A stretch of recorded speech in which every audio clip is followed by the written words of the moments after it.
We've always been a remote first company. Nice. And in 2020, especially when we were first starting out, that was a huge differentiator and help from a recruitment standpoint, because so many companies in the Philippines were forcing back to work mandates, and people were just like, in the Philippines, it's very common to live with the whole family and the grandparents, and it's not safe to go to the office and then come back with 80-year-olds. Absolutely not. So that was a huge move for us to always start remote first, and it really was a differentiator and helped us kind of compete against the larger BPOs that were stuck in that office mindset. 100%.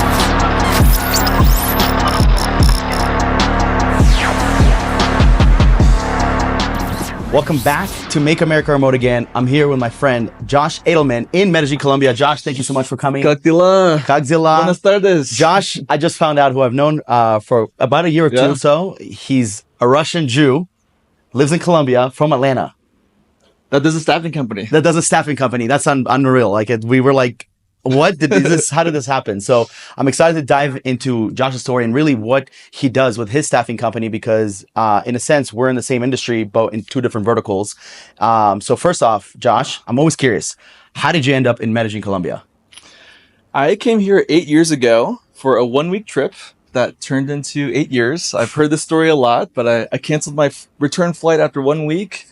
And basically, I was doing my last semester of college abroad in Ecuador and came over to check out Medellin. I heard great things. I heard it was like Quito, but 10 times better. And literally within the first 24 hours, I fell in love with the city, with the culture, with the people. And 8 years later, still loving it. It's amazing, man, because I consider myself an OG being here for over 4 years now, but you're like a true OG. There's the pre-COVID people and post-COVID people, and you're in that world. So you've been here for 8 years, and then right around when did you start your staffing company, and how did the idea come up? Because we both are in very random spaces, if you think about it, especially as we don't staff our own people, so it's even more random. So how did you get into the space?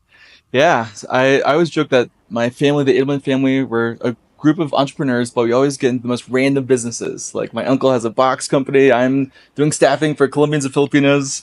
But yeah, the origin story is that when I first landed in Medellin, Colombia, I was doing a tech startup in augmented reality, building a platform for teaching the trades to plumbers and electricians, but in a more engaging way.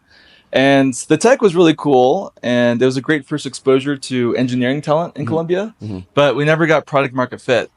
So I went back to LA. This was late 2017, early 2018.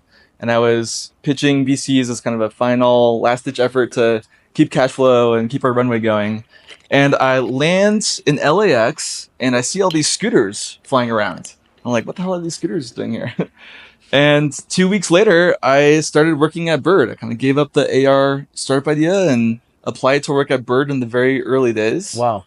And that was during their crazy hypergrowth phase. So within the first 6 months, we hit a $1 billion valuation, and we were launching 3 cities every single week. Yeah. And basically, we just couldn't hire internally quickly enough. So before you go there, what did you do for Bird? What did you apply for? Operations. Operations? Yeah, so really? Operations associate. It was kind of... In LA? In LA. Interesting. In their Venice Beach office. I always wondered, who works for these companies? You work for those companies. That's so interesting. Here they are, yeah. Well, because Bird kind of started the trend, right? And then Lyft came out, and then all these other ones came out, and now, it's interesting because I feel like I've seen less electric scooters than I usually, because I think those accidents and this times. But so then you applied, you worked as an operation manager, and you saw that they lacked in staff, or what happened there? Yeah, we just couldn't hire internally quickly enough, and it wasn't cost effective to hire, college kids in LA. Oh my God. Also, you can relate to this well, hiring, that Gen Z type of talents to do entry-level customer support type roles. They, after the first 6 months, they'll want to move into a marketing role or into a city launcher. So I went over to the Philippines, where the talent over there is super grateful to have a role just like Latin America, and extremely hardworking to work in those entry-level roles. Yeah. And I was sitting in the client shoes at Bird, working with these larger BPOs and trying to find the right partner to work with. And all of the BPOs, I had so many pain points that I felt sitting in the client's shoes, between the ways that the contracts were structured, the turnover rate of their employees. Nothing's more frustrating than just ramping up with the BPO and spending a lot of time training their talent, And then, only for them to leave to work at another BPO to make like 50 cents more an hour. Yeah. So, I made some great connections in the Philippines, and many of those members are now on the NeoWork team. But yeah, that was really the impetus to start NeoWork and address all the pain points that I felt sitting in the client shoes. Absolutely, man. I can so relate because I was doing that working for an agency coaching program, and I realized that they just continuously struggle with hiring VAs because they're going to Upwork and Fiverr, and I'm like, they're continuously missing the mark on how to hire people. And I'm like, I went to Colombia. There's some good talent there, and I'm talking about the women. And I was like, maybe there's something here. But you literally went to the Philippines, right? And was this the reason you went to the Philippines to actually like? Was that the idea? And how? Because you're talking about 2018-ish, right? 2019. So this is like VAs were not that popular then. Like, it's much more popular now. Were you sent there like, hey, dude, like you should go to Philippines? Like, what would transpire to even go there? Because it sounds like it was more than just a vacation. Yeah. No, some members of the Bird team had outsourced previously when they worked at Uber and Lyft. So they had some contacts in Manila, and just kind of the next week I took the next flight I could and set up shop there for 6 weeks. Was at any point, because even back then, onlinejobs.ph existed. Might not have been what it is today, but I know it definitely existed. How come you guys didn't just go the remote route immediately? Like, hey, let's just hire them remotely, and then like, maybe hire a manager there. Like, why did they feel like they need to send you there? Because that's pretty aggressive to send someone to the Philippines. Right, you don't speak Filipino. You're super white. Like, at what point was there a point where remote work was considered, and why did they feel like they need to send you there? Yeah, if I were to do it all over again, I totally would have gone the remote way. Yeah. And I think we were just stuck in the office-based mindset of pre-pandemic. And I always say like COVID kind of killed the zip code for most companies. And there's not much different if you're in LA to work with someone in New York versus working with someone in Medellin. Right? 100%. So yeah, we were, I think, just constrained by our mindset and thinking that, there's definitely some value of having the team all together for team building events, culture, in-person training, some security concerns as well. For sure. But overall, a lot of those things are easy to address. So. I totally agree, man. And it's interesting because they flew you out there pre-2020. Yep. So I think before 2020, like remote work was starting to get hot, but I think after after COVID, it became like the thing. So then you went there, probably had a good time in the Philippines, I'm assuming, because I've only heard good things. And that's when you started hiring talent for Bird, but it planted a seed in your head like, okay, there's something here. Is that right? Yep. And then how long were you working for Bird? I was there for a year. Okay. So just enough to like figure things out, but not enough to obviously just like be like, that's your life in a sense. Exactly. What was the transition from there to, what was the next transition in general? Yeah. So I don't make the best employee. So after a year in, it's also started to get pretty corporate-y as we got larger and larger.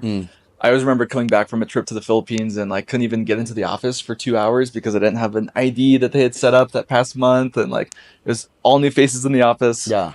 So anyways, I was really passionate about the team that I built over there and stayed connected with them, and briefly worked with a prop tech company, and then during the pandemic, that just like it birthed a lot of other companies. That was really the start of NeoWork. And started very small with just some clients that were from my network at Bird and other places I'd worked in the past. Yeah. And naturally expanded from there. So before we get into this, because I'm so interested, you said you built relationships with your team members. How did you recruit when you went there? What was the process like? Were you posting job ads? And then, because I'm so unfamiliar with recruiting in person, because that's what you were doing. Yeah. What was that process like?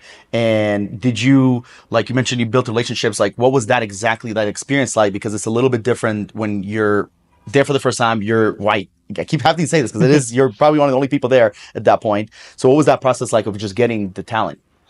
Yeah. I am very white, but I really tried to get as engrossed in the Filipino culture as possible. Yeah. Learn some Tagalog, and luckily there's a lot of overlap with Spanish, actually. So, like even Vasa, Mesa, it's all same tenedor. But I would go back frequently and still kind of keep in touch with the talent from Bird. A quick funny story is that I went February of 2020, and I was just as I left, 2 hours after I flew out of Manila, the Taal volcano erupted. And if my flight was 2 hours later, I would have been stuck there for 2 weeks because they canceled all flights with all the smog in the air. Oh my. And then pandemic started. And there was a 6-month long lockdown. So I could have been stuck in Manila for like 6 months in 2020. I'm pretty sure people did get stuck there for a long time because I got stuck here during COVID. So you built the relationships with them. What was your process of finding the talent? So to answer your original question, it was tied to that original network of Bird and them referring their friends and family. And the first 20 hires we made were all referral based. And a lot of those teammates, they've now gone on to become managers at NeoWork or work as trainers. Wow. So really that core group of 20, it kind of set the culture for the rest of the company.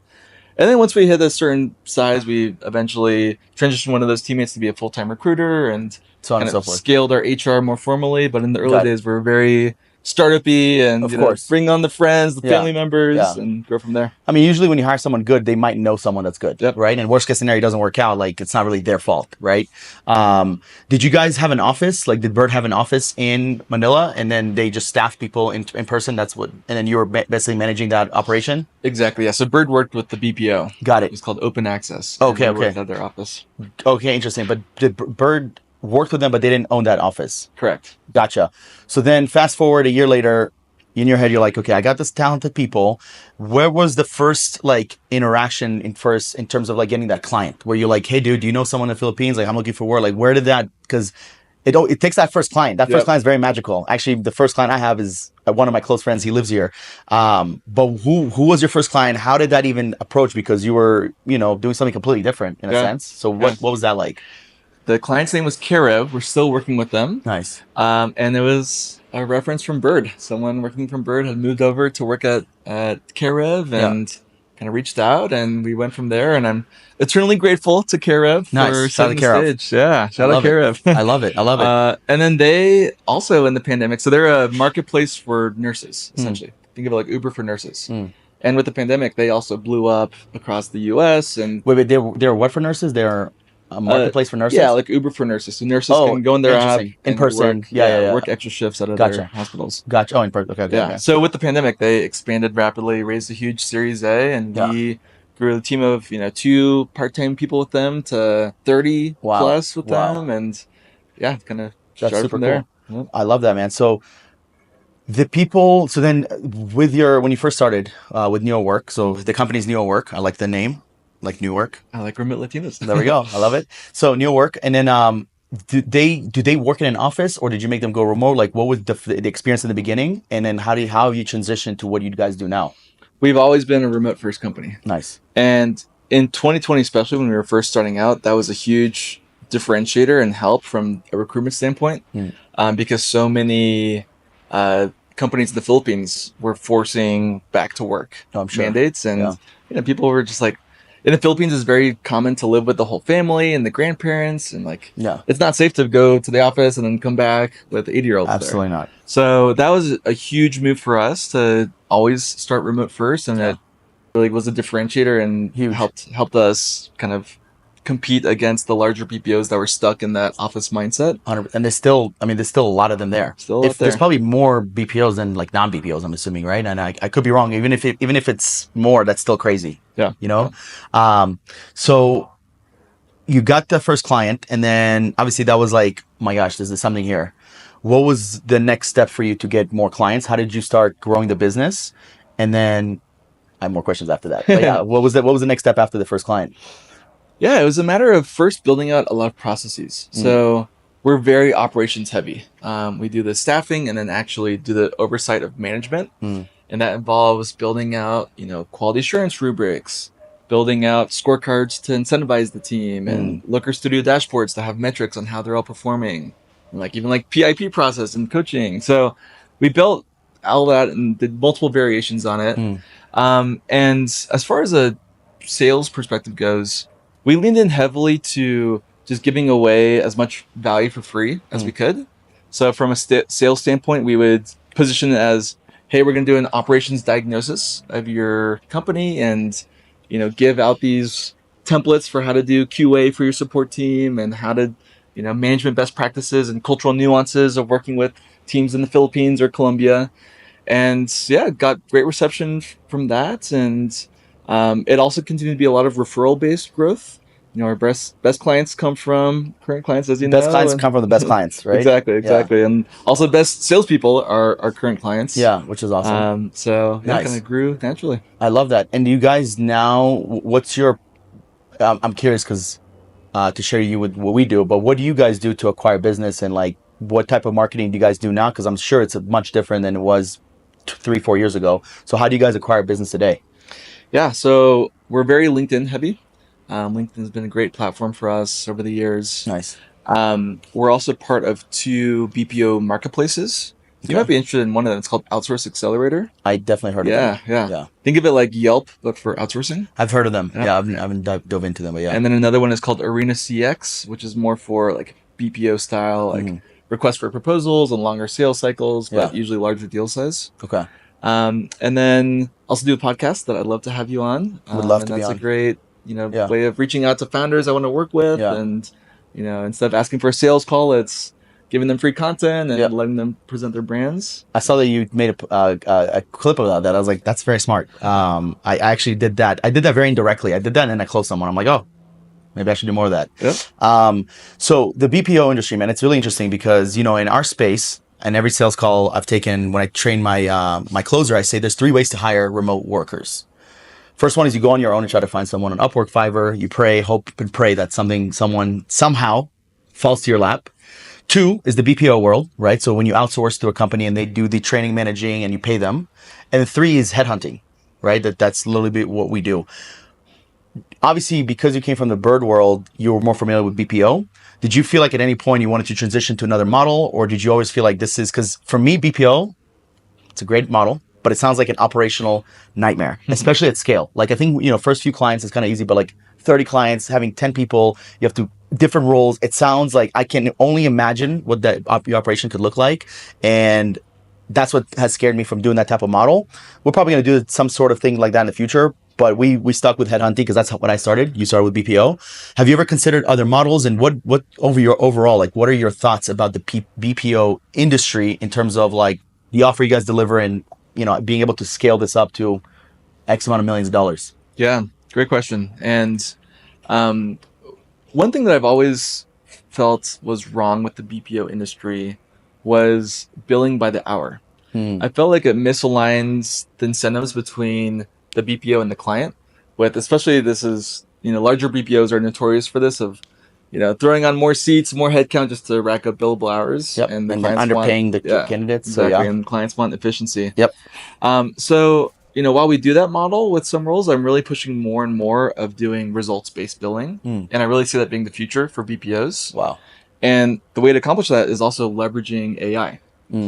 And instead of just having a large team of customer support reps, having some AI-assisted support reps handling tier 2 and tier 3, and then owning the tier 1 through full automations. And basically BPO is evolving from just doing staffing to really being like support consultants and owning all areas of support. So I'm really excited about that model. I think that it's also, in the future, these BPO teams will be a lot smaller headcounts, but the potential to have higher margin and produce a lot more value for companies by leveraging technology.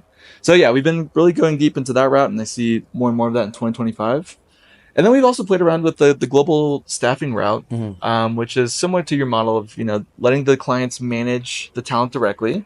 A lot of clients prefer that setup.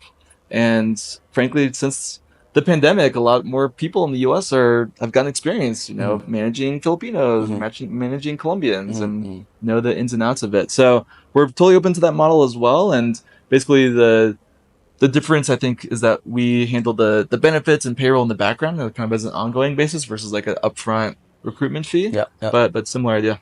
Yeah, it's interesting because a lot of people, they know what a BPO is, but they're not like super familiar with it, and they're always like, when they hear like my model, like, oh, I've never heard of this. I'm usually used to paying by the hour. There's actually competitors, like majority of your competitors actually, and my competitors are actually doing more of your model rather than my model because it's much more cash flow positive, right?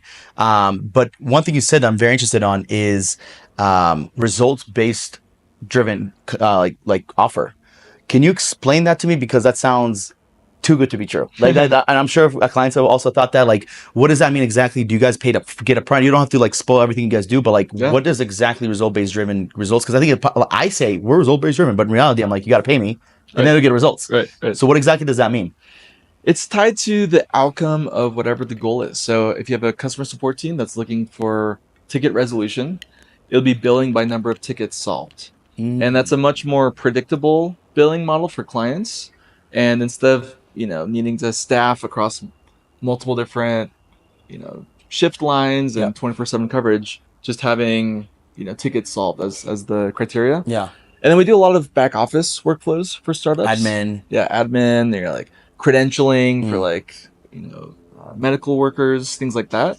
And again, instead of billing by just having like people running 8-hour shifts, doing number of credentials completed or number of workflows completed. So as a business owner, that sounds amazing. Both as like your competitor, I'm like, holy shit, we got to like level up. Number two, as like a business owner, if I was to hire from you, it sounds amazing.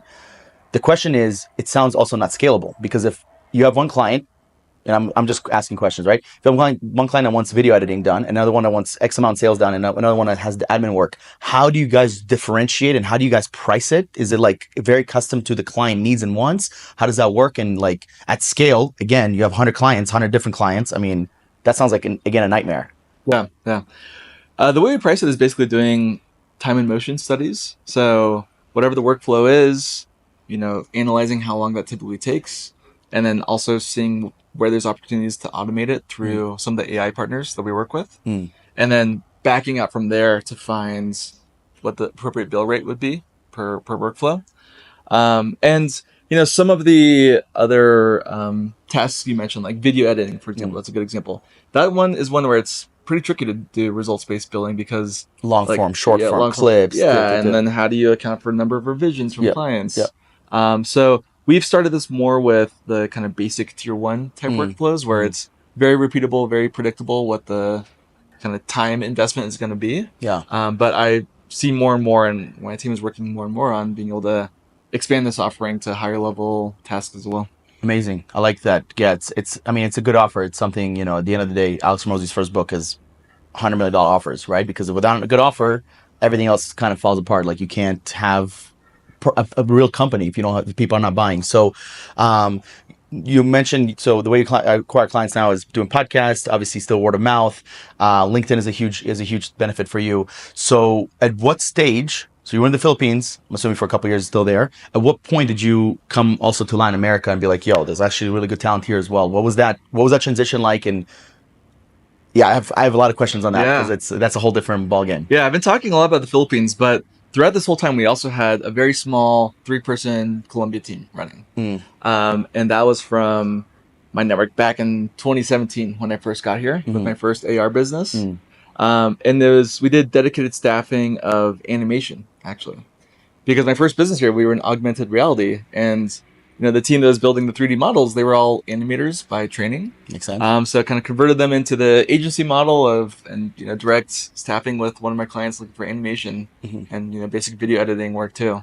And then really I've been doubling down on Colombia since 2023. I've seen more and more clients that maybe they had a bad experience with the Philippines, or they're looking for more time zone alignment or just cultural alignment with bilingual. The US. Yep, exactly. Bilingual is a big one. So expanding the team here as well. And then Colombia is where you guys don't go after other Latino countries, just mostly Colombia for now? Yeah, just Colombia, because we actually set up a business entity in the US. In Colombia. So we run the benefits and just the admin overhead and HR overhead of being in this one country. I've explored Argentina. Nice. It was a lot more appealing, 2 years ago than it is now. For sure, the cost is more expensive today. And then we were talking about this at dinner the other day. Venezuela. Venezuela's awesome. As soon as someone takes out Maduro, that's the next spot. Yeah, we're already in Venezuela, but there's definitely issues, not specifically with the people, but internet or payment, and it's the things that I'm like, man, this person's so good, but their internet sucks, and then now they're not that good because you're not working. Right. So I'm actually curious, man, because we hire a lot of Colombians. It's probably our most popular country, and then Filipinos is up there, probably top 5. Egypt is up there. But for you, in your experience, What have you noticed that are biggest differences between Filipinos and Colombians in terms of work, skill, and experience? Yeah, great question. So I'm going to make some sweeping generalizations here, but in general, the Philippines, it's important to know the culture of it. It's a very hierarchical culture. People like to be addressed by their titles and very top down. And what that produces is strength in large operations teams of just having everyone aligned behind the same goal. There's this concept in Tagalog called pakikisama, that's basically like group harmony. And whenever a new hire joins, they're really overemphasized on wanting to align with what the rest of the group is looking for. So if you're looking for a large support team, large back office admin team, bookkeepers, Philippines is great for that. And having that structure of team leads and quality assurance layer and trainers. And then Colombia, on the other hand, is, and a lot of people like to sum up all of Latin America together, but every Mexicans. country, but every country has their own nuances.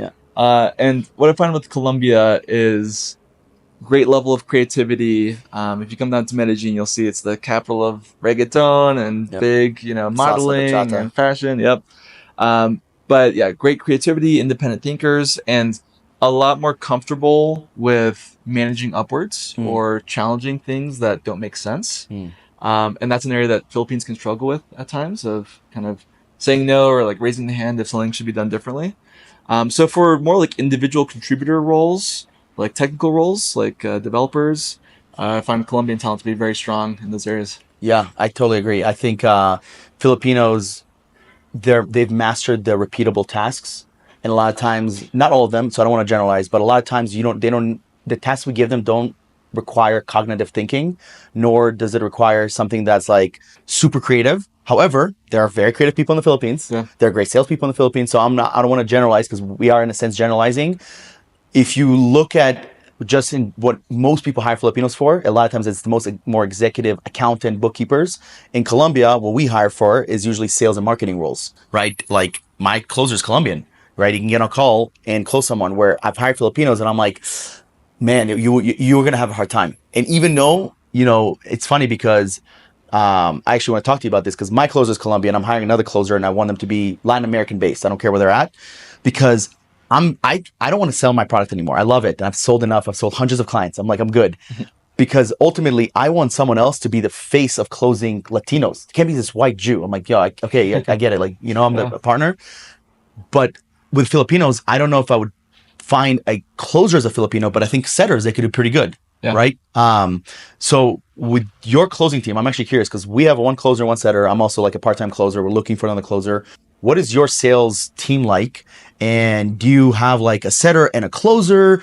And are they mostly doing warm? Like, I'm so curious, because it's a little bit different process than mine. So the closer at NeoWork is still me. I haven't gotten out of the sales-driven, founder-led sales. And for global staffing type roles, which we're trying to push more and more of, I totally see that, a Colombian closer is super viable. With our setup, it's more of a longer sales cycle and kind of enterprise level clients. And it's very much of like operations consulting, going through the sales cycle and like getting their sign off from their security team and their legal team and going through all the steps. And I do actually bring in members of my operations team to help with the sale and show the Philippines leadership or show my Colombian leadership. And they, even though they're operations folks, I've trained them in upselling, and they are very effective at, at the end of the day, they're going to be the ones that the clients are interacting with. So they're very effective at kind of getting that final, right off of like, okay, these are the level of aptitude of people I'm going to be working with. I love that. I love that. Let's pause. Hey guys. Sorry about that. All good. Nos vemos. Ready? There's a fucking paper over there that's driving me fucking crazy. This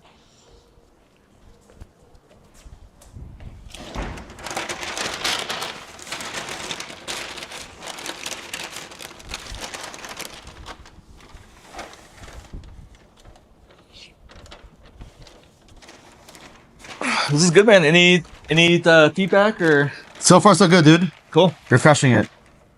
You're natural. Are you looking at the Sony camera? I'm looking at both. Honestly, I'm kind of bad at that. I need to do more of that. But I'm looking at both these. I'm not looking too much at yours. Okay. Well, yeah. Cool. Well, yours is not even relevant to me. Yeah. But yeah, I'm doing a little both. All right. Cool. 3, 2, 1. So you're the salesperson. That's interesting. I was in your shoes for a while, and I'll tell you right now, as soon as I removed myself from sales and I saw someone else closing the offer that they are, like literally my Colombians closing, hey, do you want to staff more Colombians? I'm like, bro, you're going to do way better than me.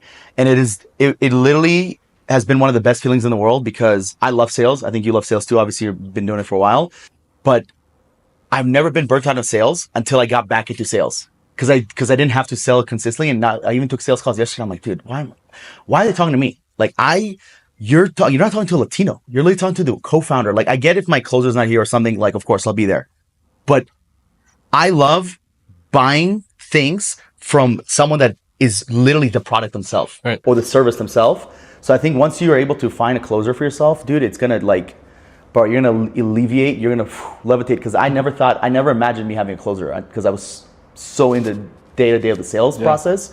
So it's interesting. And then you also mentioned you have people in the back end that are doing upsells. Because we have basically 2 types of sales. We have the new clients, and then we're trying to get clients to buy more. Yep. Right? So those people, you mentioned they're in the Philippines, and they're basically like account managers of some sort, and then they're upselling people and getting more candidates. Yeah. Our director of operations for both Colombia and Philippines are great at this, and our operations managers in each account.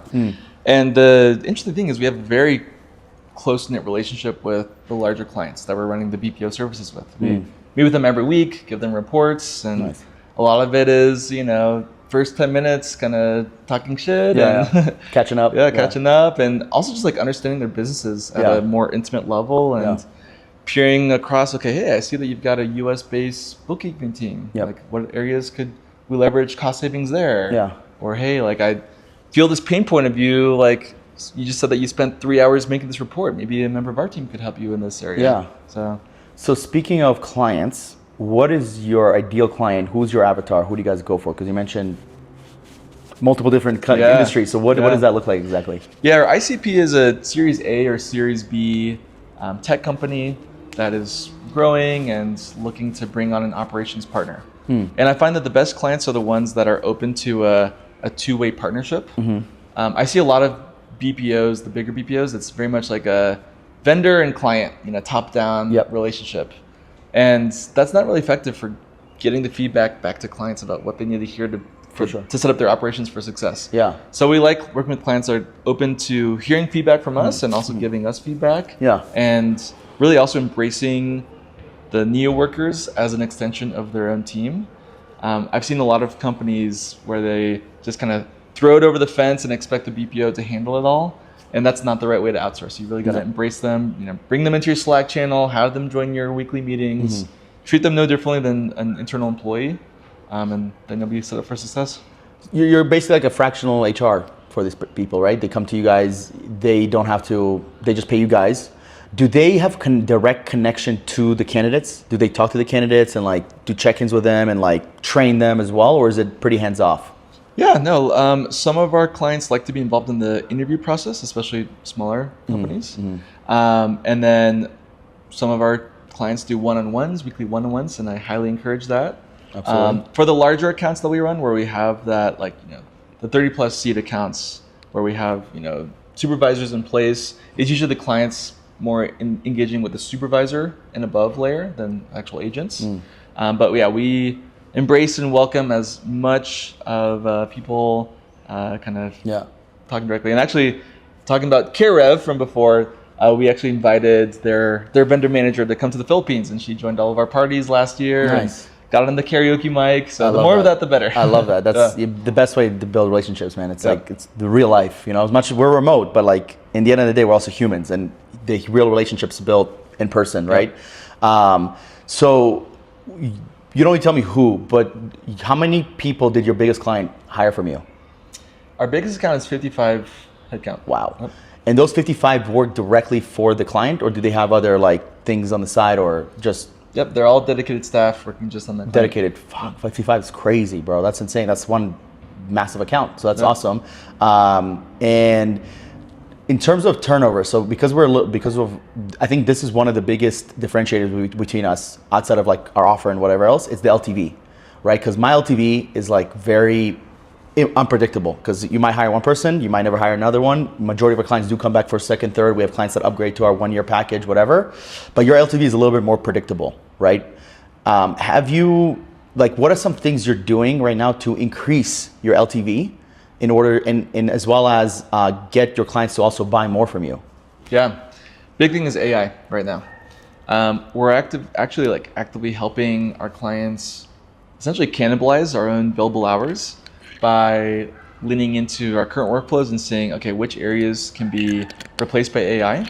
But to your point about LTV, that's really just for the longevity of the partnership.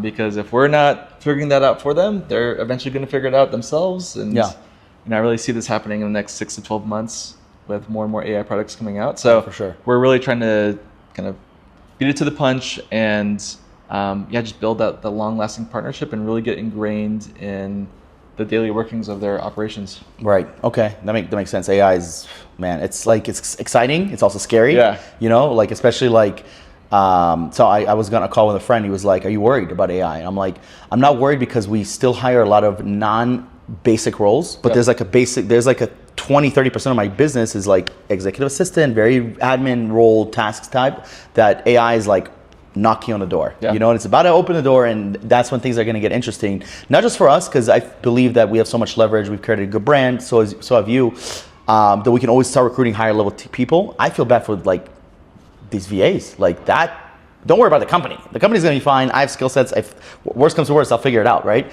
But if you have a low level skill set, AI is literally here. Like, it's here. It's not coming. It's already here. And it's your job to figure out how to become more valuable to where AI doesn't replace you, but you work better with AI, right? That's where I think the near future is. Whether the 3 to 5 year plan, I don't know, because I think it's going to get really crazy.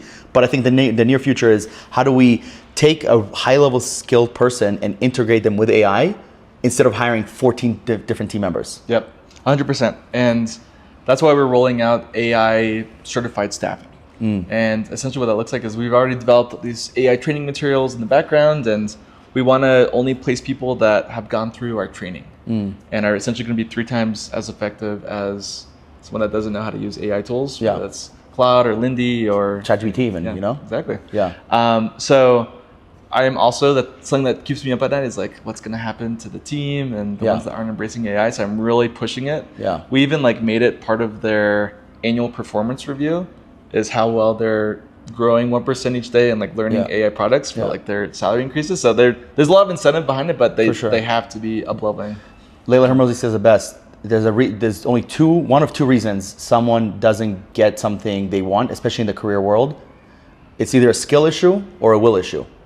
Right. So if you guys don't provide the skill, that's on you, right? But if you guys provide the skill and how they can level up, then, and they don't, that's a will issue. Yep. And that's something that I'm always like, you know, when we're putting someone on a PIP, I'm like, is it a skill PIP or is it a will PIP?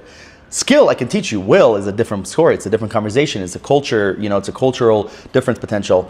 Very, very interesting, man. So currently, I think you mentioned at the dinner, you guys have 300 employees? 200. Yep. 200. That's crazy. And are they your employees or contractors?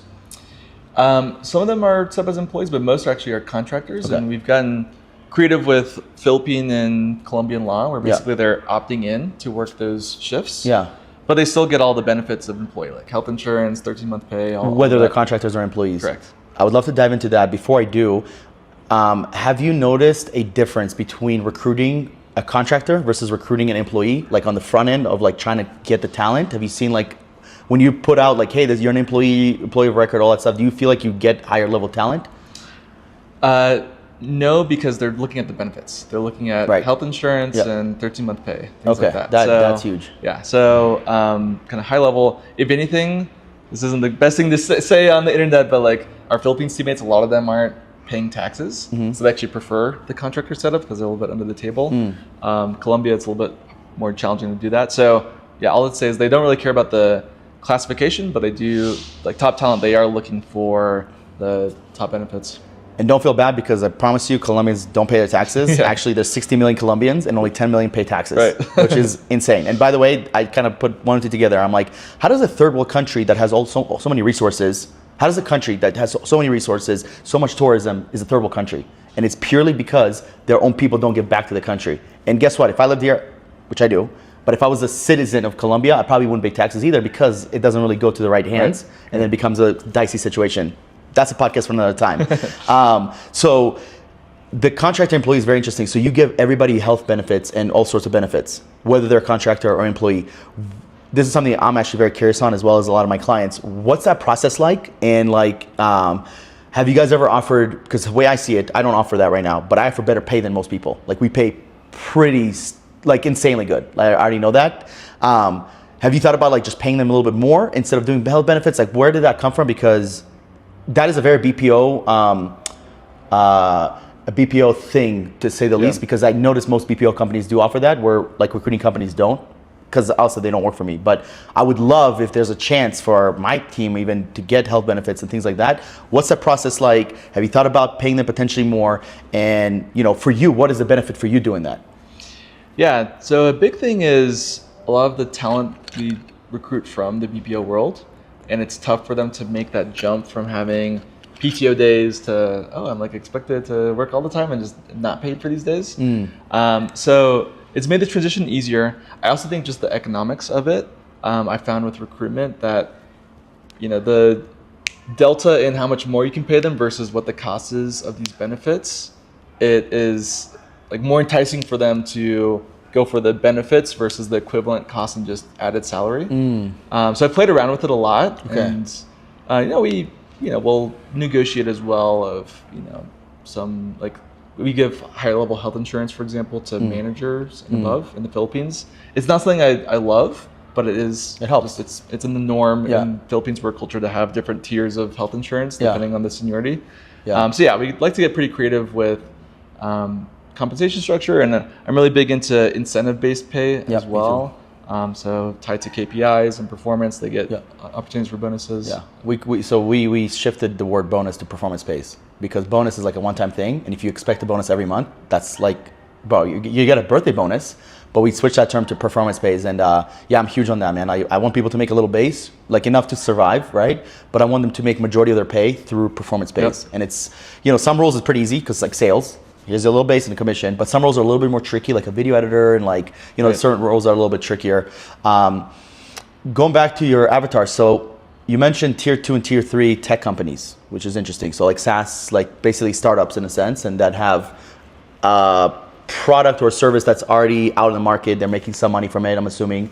Have you, like, with SaaS companies, SaaS stresses me out, Josh, I'm gonna tell you the truth, because it doesn't make any sense to me. Their valuation, you know, like I know a company here in Colombia that wasn't profitable ever, and then they were worth $30 million, and I'm like, why and how? Because we operate on profits, so if we're not profitable, we're dead. Right. But SaaS is not like that. Have you noticed a difference of working with them? Because you also have like non-SaaS companies, and like in terms of like charging them and like their capital and all that stuff, like where do they get this money? Because I know a lot of them obviously are getting funded, but the ones that don't get the funding, like is it like coming from their own pocket? Like how does that work? Because SaaS like fascinates me, but also hurts my brain every time I think about like their valuation and all that stuff. Yeah, it's a wild world. And it's the reason why I was very intentional with like setting up NeoWork, that I didn't want to go the VC route. Because I tried that with a augmented reality startup and experienced that at Bird, where there's like the constant fear of needing to raise more cash in 2 months or else the company just implodes. And that is one of the challenges of working with tech clients as well, is that, you know, when they grow, it's great and there's expansion opportunities, but when the runway shrinks, that's when cuts happen. And I almost feel like I play like human Tetris sometimes, like moving people from downsizing accounts to growing accounts and trying to make it all work. But yeah, no, you know, SaaS and, you know, just tech in general is my background and where my network is based. And those are the clients that we love to service. And they're typically solving really interesting problems that are really exciting to generate that valuation. So they end up being great places to work for our teammates as well, because the work is challenging. Every week, you know, they'll change up the processes pretty dramatically. Whatever it is, So it's not easy, but it is pretty compelling work that they're doing. Yeah, it's cool, man, because that's one thing I want to get into. I'm not from that world. We have a marketplace now, so we're like kind of, dipping our toes more and more. But I'm more, we work with real estate investors and, more brick and mortar businesses that transition to remote. But SaaS is the future, but that's the reality, especially with AI, right? So SaaS that combines it with AI and seeing how they're building a product from scratch and just being a part of that now with my team. Do you guys staff like developers as well, like front end, back end developers, CTOs and things like that? Yeah, not CTO level. I think that kind of that layer still makes sense to be US based. Yeah. But yeah, we're big onto staffing developers. Interesting, very interesting. And is there one role you've noticed, and you might have mentioned this already, that you staff more than any other thing? Is it like the customer service role, or is there something that you guys are more known for? Customer support that's kind of our bread and butter, ranging from very basic tier 1 to advanced technical tier 3 support. Yeah. But that's kind of where we started, and we've got a lot of great playbooks around that space. For sure. So, I'm always also curious about like where you see this industry headed. You've talked about AI a few times, but I want to do a two-part question. Where do you see your company in the next 1-2 years along with AI? Because one of the things that's going to be interesting for you, because you've staffed 200 people, if the AI works as well as you think it will, you probably won't need 200 people. Right. So what's going to happen there? Number one, do you have a goal in mind in terms of where you want to be valued at over the next, 1 or 2 years? I'm just thinking short term, as well as the industry, the industry as a whole, the recruiting, the virtual assistant, offshore recruiting. Where do you see that headed? Yeah, well, I definitely see more and more companies becoming globally distributed, and, companies just prioritizing where's the best talent, and it doesn't matter what country they're from. So that plays well for both of us. But I do certainly see AI impacting team size and team sizes in general going dramatically down, and the need for talent to really focus in on learning AI because in a year it's going to be like someone that doesn't know how to Google something. It's going to be just like a core basic table stakes for working in the modern workplace. Yeah. And yeah, to answer your questions, in the next 2 years, I foresee us continuing to grow and expanding to new countries. But making sure that we don't lose sight of our core values. That's kind of the whole reason I started this company, to be different from those big BPOs that are bureaucratic and corporate structured. Yeah, exactly. So I never want to grow to a scale that would kind of necessitate some bureaucracy. And really excited by the potential of professional development, of really helping our teammates grow from individual contributors to overseeing managers, and then overseeing agents, but AI agents. That's where I see the next role is, instead of a team of 10 support reps, we have one teammate that's overseeing 10 AI customer support AI agents, tweaking their workflows. The best quality assurance. Yeah. The best customer support reps are the ones that are the creative problem solvers that ask tough questions, not just the people that say yes and here's your refund. For sure. So staffing more of those types of talent profiles, overseeing AI agents. Very interesting. Do you have a plan to exit? Is that is the goal? Because with recruiting, I believe at best it's a 3 to 5x, right? Without a marketplace, or a SaaS doesn't have to be a marketplace. That's why we created the marketplace, because we're the evaluation. 3 to 5 is still pretty good. Let's be honest. But do you plan on exiting, or is this something that you see yourself doing for the next several years, or what's your plan here? Yeah, I'm a big believer in the compounding effects over time of just organic growth. And same thing, it's right now NeoWork would be probably worth a 3x EBITDA multiple, which isn't very exciting.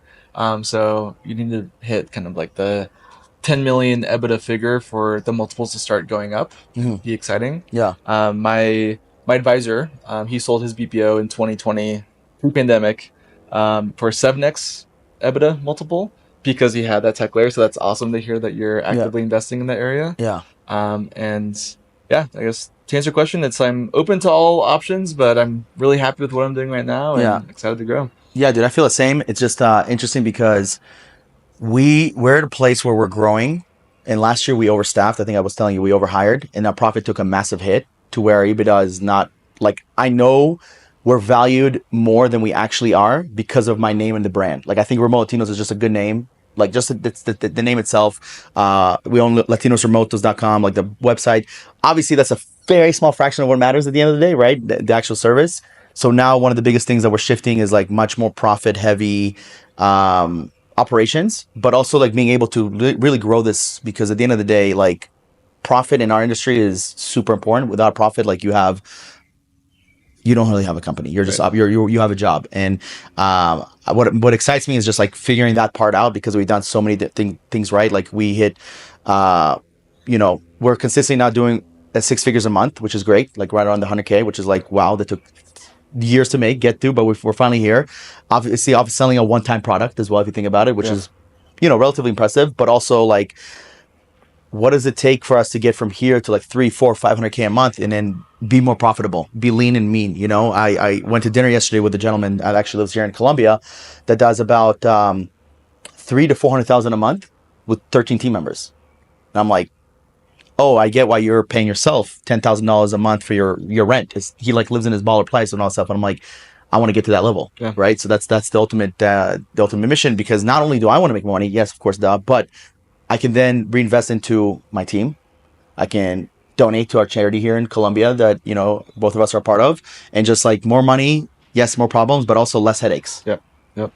So that's something that's super important to me. And you're on the right path by just operationalizing your company more, and like removing yourself from sales is huge for driving value. As much as you can remove the owner from being an operator, that's going to drive up value.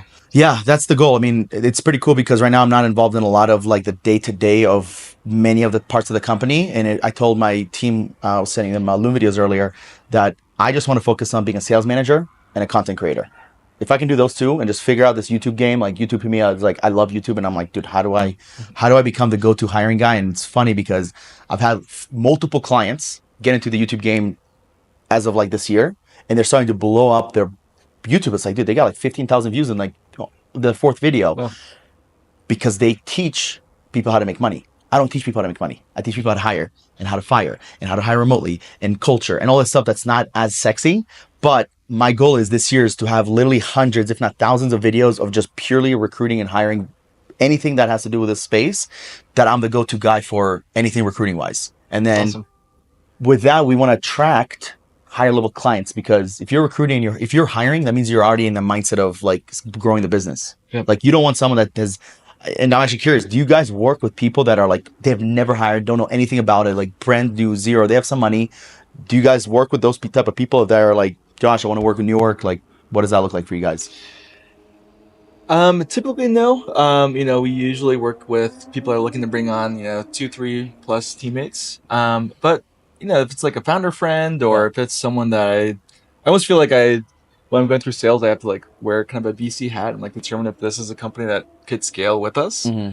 So yeah, like there's definitely been a few times where we've said yes and they've ended up working out. Nice. Sometimes it doesn't work out, and it's been a kind of a good growing and lesson for us. But yeah, we focus more on kind of companies that have already raised money, or even bootstrap companies that are growing organically and looking to scale their team. It's cool you're putting yourself in a VC, because you're basically the partner, right? But what's interesting is, and I'd love to hear your feedback on this, is if they're outsourcing, let's say just customer service, let's say everything else is good, and a company is coming to potentially acquire them, their valuation is actually lower because they don't own the process that you guys have. Is that correct? I wouldn't say so, because the valuation is tied to their profitability as well, their EBITDA. And by outsourcing and leveraging that lower cost, that's increasing the profitability for them. And with a acquiring partner coming in, we would continue to operate. That's happened to us before, where one of our clients was acquired, and there's a change in leadership and who we're reporting to, but the team continued to operate as is. Has the flip side ever happened where they got acquired and they're like, hey, let's not work with NeoWork anymore. Let's move on to, like, let's bring these people in-house. Let's hire an HR person. Is that hired? Does that happen? That hasn't happened yet. It's happened to one of my other BPO and her friends. I've seen that. And sometimes when an acquiring company will come in, there'll be a new vendor manager that maybe is buddies with another BPO, or they've had good experience and want to bring them in. So when that happens, it's a matter of showing that, we've got these past 24 months of strong KPIs, great CSATs, low cost compared to most BPOs, and making it a tough business decision for them to have to go to their boss and say, hey, let's spend more on potentially a equal or worse quality service. Yeah, that's huge. It's like the data you guys have is kind of irreplaceable. And I just learned something new because I always thought that just being ignorant to the BPO space, just because I'm more familiar with headhunting and recruiting itself, but the BPO world, I always thought that because I don't own this process, I'm valued less because if I'm if I'm getting acquired, they're going to be like, wait, you don't run your own customer service? You guys outsource this? But what if they just don't want to work with you guys? Or what if they move around? What if they go under or whatever the case is? That would be like my concern if I was a VC, right? And I'm sure, I don't know how involved you are in those conversations, but I'm sure they've had those conversations with, especially in the process of getting acquired. But I guess not. I guess it's not as common. And to help solve for that, like all of the training materials we build out, it's got the client's logos on it. It lives in the client's drive. It's all their materials. Yeah. All the processes we build out, it lives in their CRM typically. So yes, there's a layer of, hey, this third party helped us build it out, but I see it no different as like, hey, we use a accounting firm to keep our books up to this place, and they've got some processes, but at the end of the day, it's still, bookkeeping. Yeah, no, it's just interesting because I was, again, just ignorant about this industry just because I'm actually more familiar, not even with BPO and obviously headhunting, but the hourly rate. Because we have a competitor, very similar name, I'm not going to say who they are, but they charge hourly. And, they're legit. I've heard actually good things. I'm not going to say bad things, but that's not a BPO. It's different than yours because you guys charge a monthly fee and then you pay your candidates. Is that how it would work? With a lot of clients, though, we bill hourly as well. Really? Yeah. Okay, gotcha. And then you get a cut, and then the hirings get a cut. Correct. Yeah, it's all baked into that cost. That hourly cost is candidate pay, also the benefits for the candidates, for the teammates, and then the management layer that's typically not billed to clients, so like the QA and the trainer. That's also included. Do you let the candidates decide on the client as well? Like, do you present them like a job offer and be like, okay, you have this offer, you have this, you have this. Which one do you choose? Or do you kind of just like, hey, you have an interview tomorrow, show up? We typically do hiring dedicated for a specific client because we're looking for like background in health tech or background in whatever the industry is. So typically no. Sometimes though, when like they're an existing teammates, we'll give them the option of if their account is downsizing or there's a new opportunity, which one they'd like to choose between. I see. Yeah. And then as we wrap up here, so out of 200 team members you have, congrats, that's amazing. How many of them are Filipino? How many of them are Colombian? You got 170 in the Philippines, 30 in Colombia. Okay, so Colombia is still growing. It's still like, okay, gotcha. So 170. I mean, so you're mostly Filipino still. Like that's very interesting, man. It mind blows me whenever I go to events how many people in our space, BPO, headhunters, hourly charge, whatever, still work in the Philippines. Like they're so heavy. And I asked them, like, have you thought about Latino? They're like, don't even want to think about it. I'm like, I'm so happy with Filipino. I was like, thank God, Have you ever heard of like Riva Global? Oh yeah. So I know the owner. I was just with him. He's a really cool dude. So I'm assuming they're like kind of, I wouldn't say like competitors of yours because they go for real estate people, but I'm sure there's certain things that I'll miss, across. There's also Sphere Rocket, but Sphere Rocket, Justin Nelson, he does what I do, just in the Philippines. But man, there's a lot of opportunity in the Philippines. There's also a lot of competition. I'm sure you're feeling it here, where Colombia just kind of feels like a blue ocean, and you're only in Colombia. I'm in Argentina, Bolivia, Peru. Like we're trying to really conquer Latin America as much as possible. Have you seen over the last few years like a competitor disadvantage? Like there's too many people going after the Filipinos, where it's like hurting the cost for you guys or anything along those lines? Yeah, costs have gone up, and it's a good thing for the country of the Philippines. But that's also why I'm looking at other countries like Venezuela when that happens. Yeah.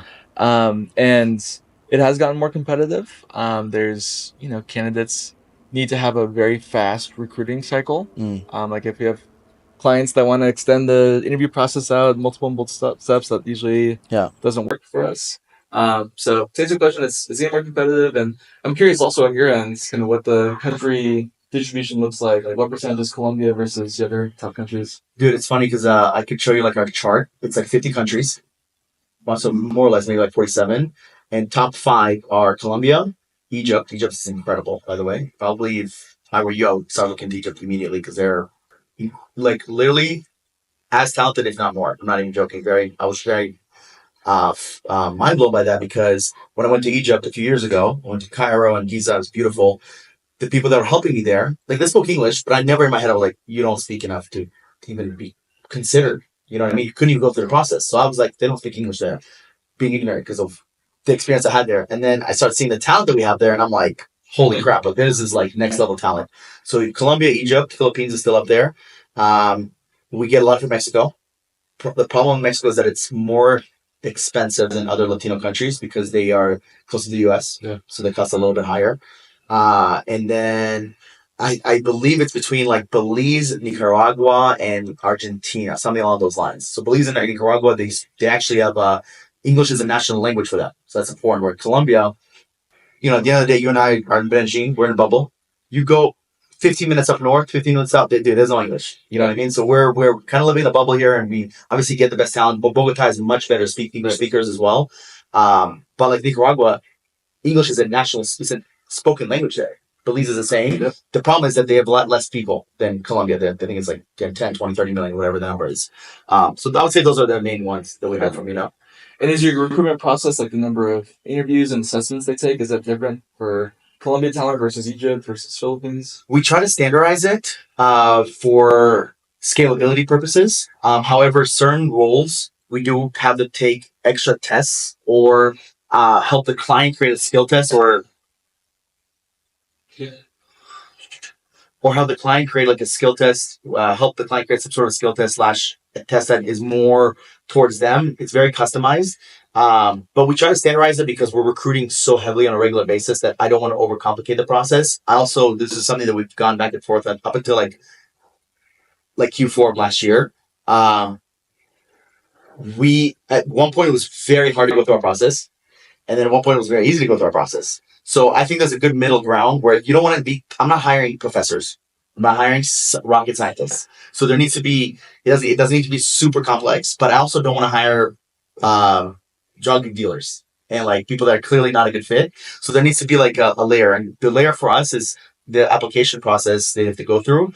But the ultimate deciding factor a lot of times is the interviews they do. They do 2 interviews. They do one, it's actually saying video introduction, talk about themselves, and you know, it's a 3 to 5 minute video. They answer some questions, and then they do an AI interview. So we use myinterview.com, and it's specifically, we've created about 10 different ones, and it's specifically for the role. So that's been a really good game changer for us, because what we noticed is the AI interview, they're not correct at all.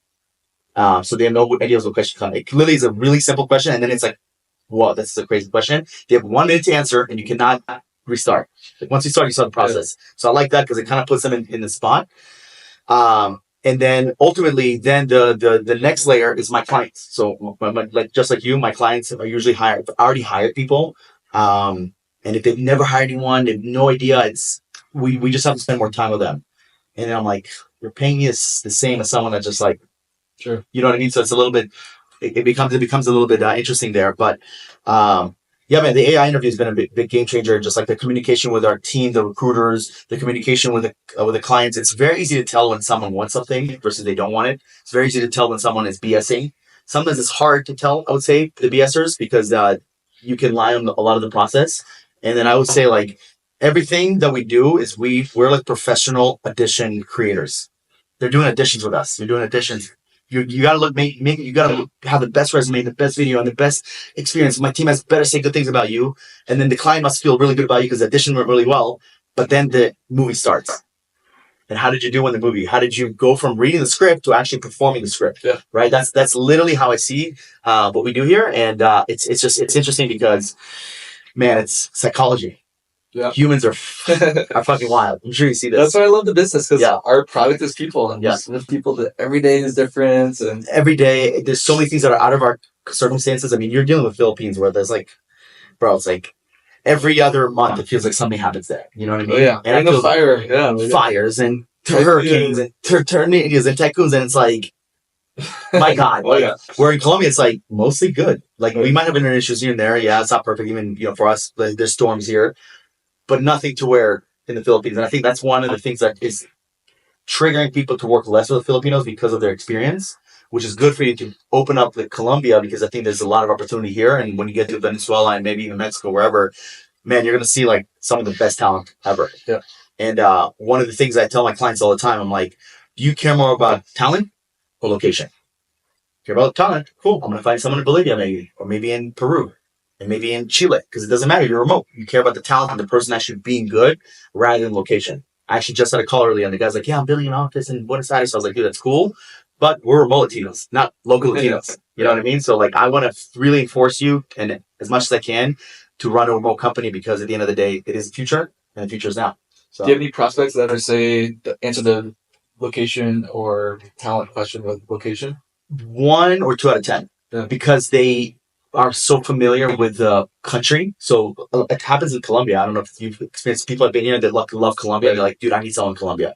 And I'm like, I get it. I love Colombia too. But if someone in Venezuela, as good, if not better, at a lower cost, maybe, why would you not consider that person? You know what I mean? They selfishly want a reason to travel to Medellin. Yeah, I mean, that makes sense. I get it. I live here, it totally makes sense. But I know for me, I'm hiring talent over location. It's something, I don't know if I told you this at dinner, but I just found this out. So we have like a sales partnership with Deal, and where we're going to help potentially with, some payroll stuff and just sending our clients there, because Deal's pretty expensive if you don't go through us, to be honest with you. So if you go through us, my clients go through us, they get a ginormous hookup. I'm actually not even making money from this. So I'm giving back to my clients. I'm like, yo, use Deals, they're compliant, da-da-da. But what I didn't realize, you know how much money Deal made last year? They are going crazy. Did you see the whole Deal? I don't know the Deal espionage. I saw that. I did see that. My friend works there, so he was the one to tell me that. Yeah. They did $800 million in revenue last year, which is pretty good. Their value of $12 billion. They're 100% remote, with over 5,000 members, employees, contractors, whatever. Yeah. So if that doesn't tell you in your face that this is possible, as well as now Go High Level, I'm much more familiar with Go High Level. I live with one of the top affiliates here, and been using Go High Level as well. They're 2 to 3 billion in valuation, also 100% remote. Because sometimes you start questioning this, because you see all the corporate companies and they're going, like Elon was remote, then he's like, no, everybody's got to go back to the office. I'm like, dude, Elon's saying this, like, what the fuck? Patrick McDavid says the same thing. He's like, I want to only in-person team. I don't want to remote people. And I'm like, man, these are people I look up to. Yeah. So you start questioning remote world, but then you see. I question, but I can also see the pure facts that Go High Level and Deal, and I mean, various other companies have been able to scale to not millions, not hundreds of millions, to billions of dollars in valuation, purely remote. Right. So that inspires me and that motivates me to continuously figure out how to do this remote thing as best as possible. And now with AI and, finding out more the best talent in the world, I think it's just like, it's all coming together more and more. Totally. I'm a big proponent of virtual offices. As a way for teammates to still be remote, wearing their PJs from the waist down, but have an actual office where, like, I'm walking from one office to the other, and I'll run into a support rep that I don't normally talk to, and just, like, seeing how the day is going, and not having to, schedule a call for tomorrow at 4 p.m. to meet with them, but just get that little rapport in there. So you're using Gather? It's called Frame. I've heard of it. Similar to Gather, I think. Instead of, like, the Pokemon style, it's more like, looks like Sims. Oh, nice. But so we tried that, man, and I loved the idea. Icon, my roommate, one's like one of the biggest event companies. He does it, and he was a big proponent of it. And I'm curious because now you're doing it. And I'm like, maybe I should do it too. But like, dude, I'm on calls all day, and like, I don't have like time to go through there. And I think it's cool some parts, but do you ever feel like it's distracting? Do you see like a con to it as well? Sometimes, like Gather, we played around with it too. Earlier before going to Frame, that they have like, a bunch of board games and like go-karts, and it's fun, but it can be distracting. Yeah. But I see the pros far outweighing the cons. Mostly just like the team culture and just being there for, and you have all 200 people on there? Yeah. Wow. We have different floors per account. This is for Frame, right? So you guys go up, and then this office has this people, this. It's really interesting. You ever just walk around, just like see what's up? Yeah. Wow. Yeah, that's super cool, and I'll definitely considered it, man. I just was like, I'm on calls all day. I don't even check it. Like, I'm on meetings, and then by the time I finally have time to go and Gather or Frame, whatever, everybody's clocked out. Sure. So that's something I've noticed. I don't know if you noticed as a CEO. It's great, especially for sales teams. If you've got a group of SDRs or appointment setters, put them on the floor. You can get the gong set up, and whenever someone makes an appointment book or sale, ring the gong, and like everyone celebrates. It like recreates the energy of being in person for sales team, which is very important. Yeah. We have that similarly on Slack. So I feel like our Slack communication is so superb, and like people are, they have Slack on their phone and their computer, and like that's the first thing that we care about. It's one of my core values is like elite communication. I want to we're not communicating good with each other, how are you going to communicate with candidates or clients? Like everything's going to fall apart. That's really interesting, man. So as we wrap up, last couple questions. Obviously excited about the future, excited about AI, excited about like continuously growing this, and seeing where the valuation continuously grows. What would you say to someone that is not yet ready to hire someone offshore, but they have a lot of work and they're doing all the work themselves? But what would you say to someone that's like the CEO and they're wearing all the hats in the company, and it's pretty clear that they should hire someone? What would you say? What would you tell someone like that? What would you do with 20 more hours per week? That's the starting point. All the areas that you're working in the business right now of things that are probably important, like bookkeeping or making sure everything's paid right and staying on top of emails. But at the end of the day, if you could be spending those 20 hours on growth or changing up your offering, that's going to be such a better leverage of your time. And that's a great use case for outsourcing, is to handle those repeatable tasks, those things that are, every business needs, but it doesn't need to be the owner that's actually involved in those day-to-day operations. And like it's tough for especially like first-time founders to delegate away that stuff. But the aha moment that I see of like once they, log in for the day and their email inbox is already cleared because their VA has already handled it all, that's just such a huge unlock for them to be able to work on more high impact areas of the business. Absolutely. And last question here. The term, you just said it, actually, it was late that I was kind of thinking about a question and you said it. The term VA. I don't know how you feel about it. I'm not a big fan of it. Actually, we only use it for marketing purposes because when I'm like remote teamwork, we try to get all these fancy names, it just doesn't like work as well. So VAs, we only use that literally just for marketing purposes. But I'm an anti-fan. I don't know what the opposite of fan is, but I don't like that term. I feel like it degrades people. And I feel like when I think of a VA, I think of a very low level skilled person, not a bad person. If you're a VA, you're a good person, but a skill, very low skill level, right? Someone that's like $2-3 an hour. I wouldn't even say $4, like $2 to $3 an hour. How? Because you're working mostly with Filipinos, that's like your go-to for at least for now. How do you feel about the term VA? Do you guys use that term? Like, what's your perspective on that? Yeah, we also use the term because again it's so widespread. But I agree. It's a lot of people. When they think of the Philippines, they think of just support reps or just basic level tasks. But there's such a huge pool of amazing talent for high level strategy thinkers and director levels. Shout out to Jill and Dulcie, my two directors in the Philippines. But there's so much potential, and yeah, I agree that the title we'll also use it in marketing and sometimes internally, but we try to make our titles more specific to what they're actually doing. Clinical operations associate or like technical support representative, because again, it's just too vague of a word. Boom. Cool. Josh, where can people find you? How can they get connected to your company? And do you have anything else to say to the beautiful people watching this? Yeah, thank you so much for joining. And Omer, I love your background as well. And the crazy parallels we have with our Atlanta Russian Jewish staffing company in the background. So thank you for having me on. But yeah, you can find me. I'm very active on LinkedIn, Joshua Adelman. And then you can also find my company, NeoWork.com. Boom. Joshua, thank you so much. Thanks so much, man. Boom. We're out. Make America remote again, baby. Let's go. Let's do it.